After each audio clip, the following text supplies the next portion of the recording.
وذکر فإن الذکریٰ تنفع المؤمنین۔ اللہ تعالیٰ قرآن کریم کے اندر ارشاد فرماتے ہیں کہ نصیحت حاصل کرو۔ اگر کوئی انسان آپ کو نصیحت کرتا ہے تو اس کی نصیحت کو لے لینا چاہیے،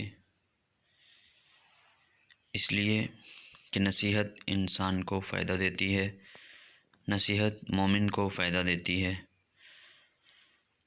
امام اعظم ابو حنیفہ رحمۃ اللہ علیہ نے اپنے بیٹے جن کا نام حماد تھا، انہوں نے اپنے استاد کے نام پر ان کا نام رکھا تھا، ان کو نصیحت فرمائی، اور کتب میں کوئی 20 کے قریب نصیحتیں ملتی ہیں جو امام اعظم ابو حنیفہ رحمۃ اللہ علیہ نے اپنے بیٹے کو فرمائی تھی۔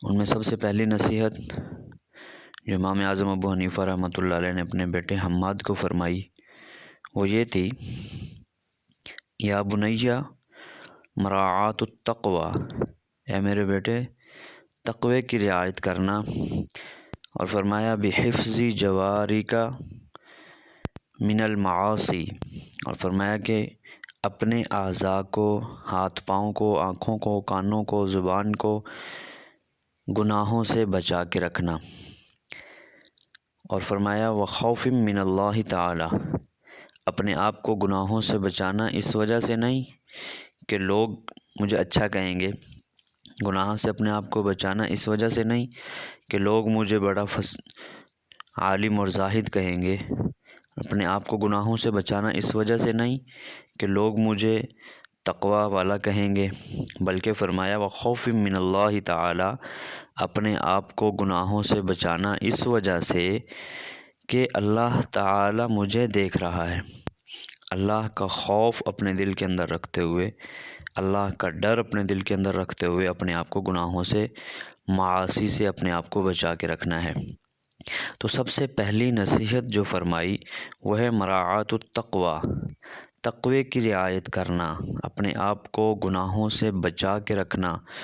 ہمارے اکابرین میں یہ چیز بدرجہ اتم پائی جاتی تھی کہ وہ ایک ایک گناہ سے ایسے دور بھاگتے تھے، بلکہ ایک روایت میں آتا ہے کہ حضرت کعب بن مالک رضی اللہ تعالیٰ عنہ صحابی ہیں، انہوں نے حضرت عمر رضی اللہ تعالیٰ عنہ سے فرمایا کہ تقوی کیا ہے؟ حضرت عمر رضی اللہ تعالیٰ عنہ نے سوال کیا کہ تقوی کیا ہے؟ تو حضرت کعب بن مالک رضی اللہ تعالیٰ عنہ نے فرمایا کہ آپ کبھی خاردار راستے سے گزرے ہیں، کانٹے دار جھاڑیوں والے راستے سے آپ کبھی گزرے ہیں؟ حضرت عمر رضی اللہ تعالیٰ عنہ نے فرمایا کہ ہاں گزرا ہوں۔ تو حضرت کعب رضی اللہ تعالیٰ عنہ نے فرمایا کہ کیسے گزرتے ہیں؟ فرمایا کہ اپنے دامن کو سمیٹ کر، اپنے کپڑوں کو سمیٹ کر کہ کہیں وہ کپڑے کانٹوں میں، خاردار جھاڑیوں میں الجھ نہ جائیں۔